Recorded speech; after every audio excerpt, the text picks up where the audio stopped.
राज्यसभा में प्रधानमंत्री मोदी का कांग्रेस पर डायरेक्ट अटैक। बोले कांग्रेस पार्टी कभी सबका साथ सबका विकास नहीं समझ सकती, इनके लिए फैमिली फर्स्ट। प्रधानमंत्री अम्बेडकर के नाम पर कांग्रेस को घेरा। बोले बाबा साहब के नाम से चिढ़ती थी कांग्रेस, इनके नेताओं ने हमेशा बाबा साहब का अपमान किया। प्रधानमंत्री बोले कांग्रेस ने बाबा साहब को कभी भारत रत्न के योग्य नहीं समझा, आज मजबूरी में कांग्रेस को जय भीम बोलना पड़ता है। प्रधानमंत्री बोले दूसरों की लकीर छोटी करना कांग्रेस का मूल मंत्र, दूसरों की लकीर छोटी करते करते आज कांग्रेस की दुर्दशा हो गई। प्रधानमंत्री बोले वोट की खेती के लिए एक तबके को देना और बाकियों को तरसाना कांग्रेस की नीति थी, हमारा मॉडल तुष्टीकरण का नहीं संतुष्टीकरण का। संसद परिसर में विपक्ष का हंगामा, हाथों में हथकड़ी पहनकर विपक्ष ने प्रदर्शन किया। लोकसभा की कार्रवाई में हंगामा, अमेरिका से भारतीयों के डिपोर्ट किए जाने पर हंगामा हुआ। विपक्ष के हंगामे पर लोकसभा स्पीकर बोले कि विदेश नीति का मामला है। अमेरिका से भारतीयों के डिपोर्ट किए जाने के मुद्दे पर राज्यसभा में भी भारी हंगामा, रोकनी पड़ी सदन की कार्रवाई। राज्यसभा में विदेश मंत्री एस जयशंकर के बयान के बाद विपक्षी सांसदों का संसद परिसर में प्रदर्शन।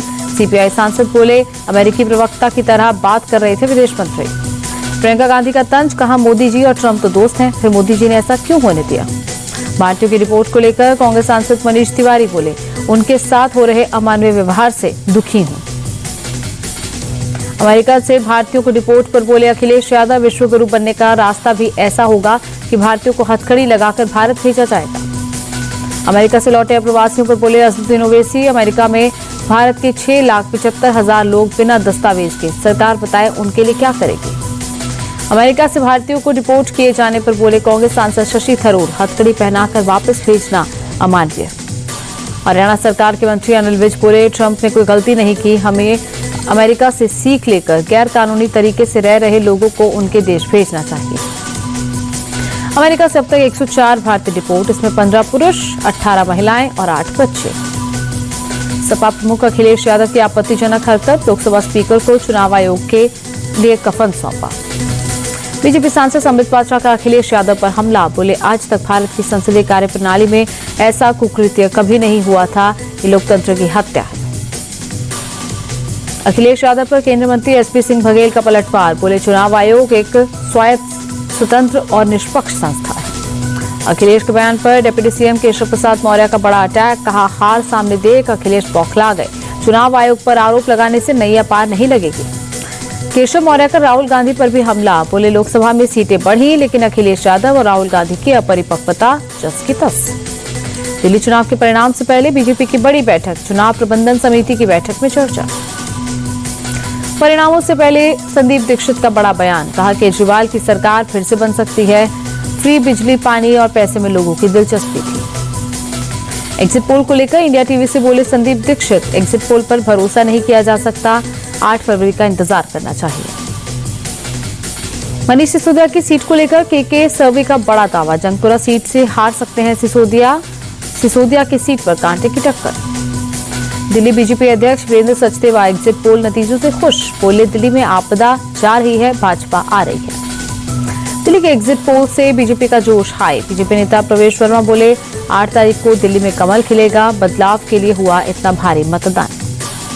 दिल्ली चुनाव को लेकर एग्जिट पोल पर बोले कांग्रेस सांसद प्रमोद तिवारी, चुनाव ने बीजेपी और आप के चेहरे से नकाब उतार दिया है। दिल्ली चुनाव को लेकर एग्जिट पोल नतीजों पर सीएम मोहन यादव बोले दिल्ली निश्चित तौर पर बीजेपी की तरफ बढ़ रही है, बीजेपी की सरकार बनने जा रही है। एग्जिट पोल को लेकर बीजेपी सांसद प्रवीण खंडेलवाल का बयान, हम तो पहले से कह रहे हैं कि बीजेपी सरकार बना रही है। एग्जिट पोल पर बोले सांसद रवि किशन, दिल्ली जाग चुकी है, 8 तारीख को एग्जिट पोल से अच्छे नतीजे आएंगे। दिल्ली के एग्जिट पोल पर बोले केंद्रीय मंत्री चिराग पासवान, बोले पिछले 5 साल में सिर्फ बहाने सुनने को मिले, दिल्ली की जनता ने डबल इंजन की भाजपा सरकार को चुना है।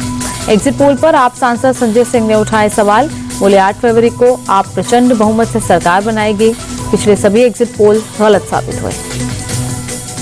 आम आदमी पार्टी की प्रवक्ता प्रियंका कक्कड़ एग्जिट पोल के नतीजों से खुश, बोली एग्जिट पोल कभी भी सही नहीं निकले हैं। दिल्ली के एग्जिट पोल पर बोले संजय राउत, एग्जिट पोल आते जाते रहते हैं, 8 फरवरी को सुबह 10 बजे चीजें साफ हो जाएगी। शिवसेना यूबीटी सांसद प्रियंका चतुर्वेदी का बयान, एग्जिट पोल गलत साबित होते हैं, हमने हाल ही में हुए चुनावों में देखा है। कोलकाता में सरकारी दफ्तर में चाकूबाजी से हड़कंप, टेक्निकल एजुकेशन के दफ्तर में अमित सरकार नाम के कर्मचारी का अचानक दफ्तर के लोगों पर चाकू से हमला। चाकूबाजी में तकनीकी शिक्षा विभाग के 4 कर्मचारी बुरी तरह घायल, आरोपी खून से सने चाकू के साथ गिरफ्तार। सब इंस्पेक्टर को पीटने वालों में एक जेल कर्मी भी शामिल, एसआई की शिकायत के बाद 2 आरोपी गिरफ्तार। गुजरात के सूरत में प्रशासन की लापरवाही से गटर में गिरा 2 साल का मासूम, पिछले कई घंटों से निकालने की कोशिश जारी।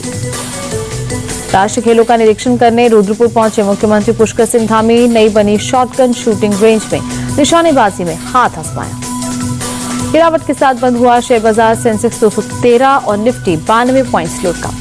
अमेरिकी डॉलर के मुकाबले 17 पैसे टूटा रुपया, 87 रुपए 60 पैसे पर बंद।